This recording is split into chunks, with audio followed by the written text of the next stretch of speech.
Every year, the Razzie Awards, aka the Golden Raspberry Awards, are presented with the intention of naming some of the worst movies and performances of the year. They've gotten quite a reputation, but not necessarily the good kind, as the award has been criticized for just going for easy targets and lacking the bite they claim to have. The Razzies were founded by John J.B. Wilson, who worked in film marketing. After attending a double feature of the critically panned musicals Can't Stop the Music and Xanadu, he decided to create an award for the worst movies of the year, which he presented in his living room for his guests at an Oscar party. The Village People musical Can't Stop the Music would win the Worst Picture Award, along with Worst Screenplay. Another winner was Brooke Shields for Worst Actress for The Blue Lagoon. Note that she was only 15, and would not be the last time the Razzies would nominate an underage actor.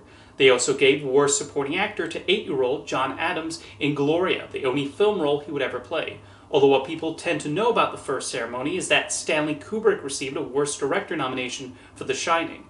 On original release, the film got mixed reviews, but like many of Kubrick's other work, appreciation would grow over time.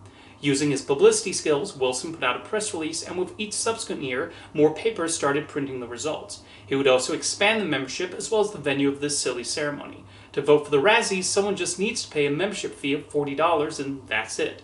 In that second year, it seemed clear the intent was to pick on movies that were lambasted by critics and box office failures. For example, the big winner that year was Mommy Dearest, which was considered an over-the-top depiction of Joan Crawford. But years later, the film and Faye Dunaway's performance have taken on a different appreciation. Meanwhile, James Coco became the first actor to receive an Oscar and Razzie nomination for the same performance in Only When I Laugh. The same would happen with Amy Irving, who was nominated for both an Oscar and Razzie for Yentl. Speaking of Yentl, Barbra Streisand received a nomination for Worst Actor. Get it? Because she played a woman who pretends to be a man. That's the kind of hardy-har humor the Razzies like to partake in, and they make this same joke whenever an actor does cross-dressing for a role. The Razzies do have certain actors they seem to pick a bone with. The biggest is Sylvester Stallone, who received his first nomination and win for his performance in Rhinestone. I don't know what Stallone did to Wilson or the other Razzie voters, but they seem to find a way to nominate him almost every year, and to date he is the person with the most nominations and wins in the history of the Razzies. He was even named the worst actor of the 1980s. The first winner to be personally given a Razzie was Bill Cosby for Leonard Part 6, a film he publicly lambasted while he was promoting it. Since the Razzie ceremony is traditionally held the day before the Oscars, there are times when you wonder how much that influences the choices. For example, the Tom Cruise film Cocktail won Worst Picture of 1988, and while that movie was indeed critically derided, how much did that have to do with Cruise also starring in that year's Oscar frontrunner and eventual Best Picture winner Rain Man? Keep in mind it was up against Mac and Me and Caddyshack 2.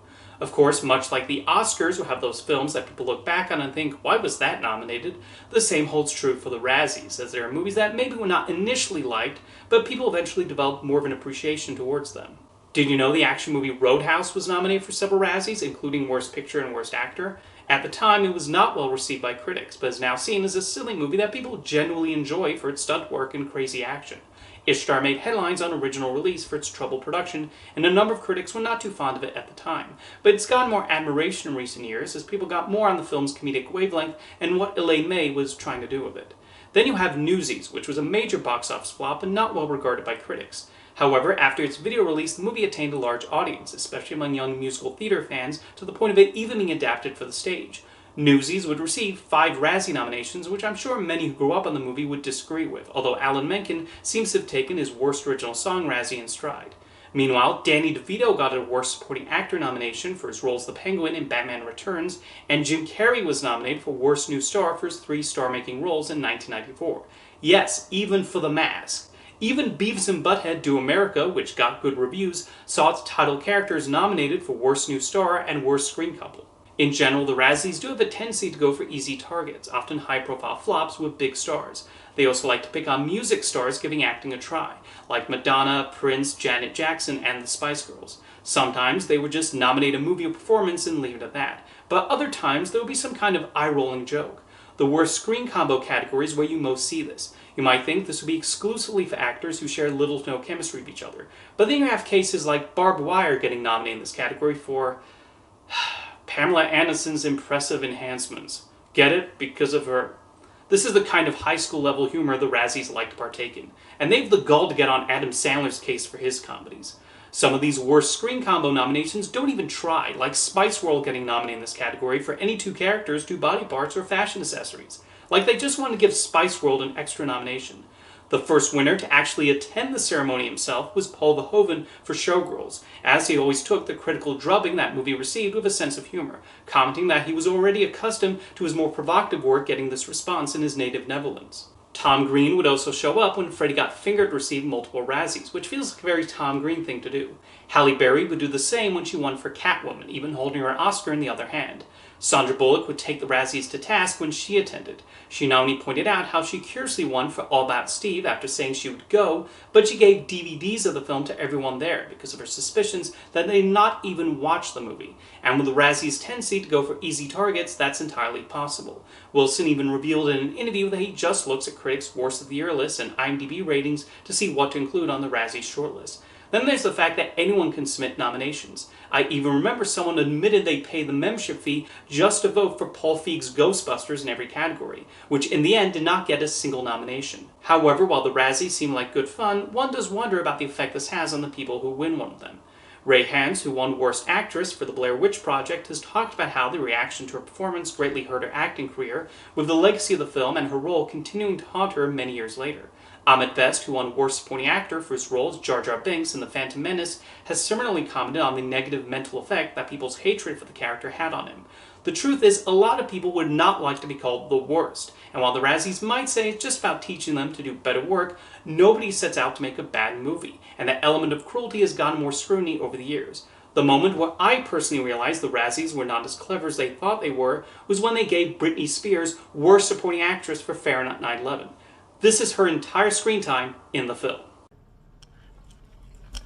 Honestly, I think we should just trust our president in every decision that he makes, and we should just support that, and be faithful in what happens. Do you trust this president? Yes, I do. She was not even interviewed by Michael Moore. He just took a snippet from a CNN interview she did and edited it into his documentary. There's a good chance she was probably not even aware she was included in the film, and thus this felt more like a personal swipe against her and her political views. Political views that would probably continue to grow and evolve as she got older. That year was odd in general, as George W. Bush and Donald Rumsfeld won for Fahrenheit 9/11, which just felt like the voters using the nominations to air out their political views. They also nominated Ben Stiller for having the audacity to appear in several films that year, including for his cameo in Anchorman. That's what a lot of Razzie wins and nominations feel like, just really petty, not just towards box office flops, but towards people who were popular at the time, or maybe constantly in the tabloids.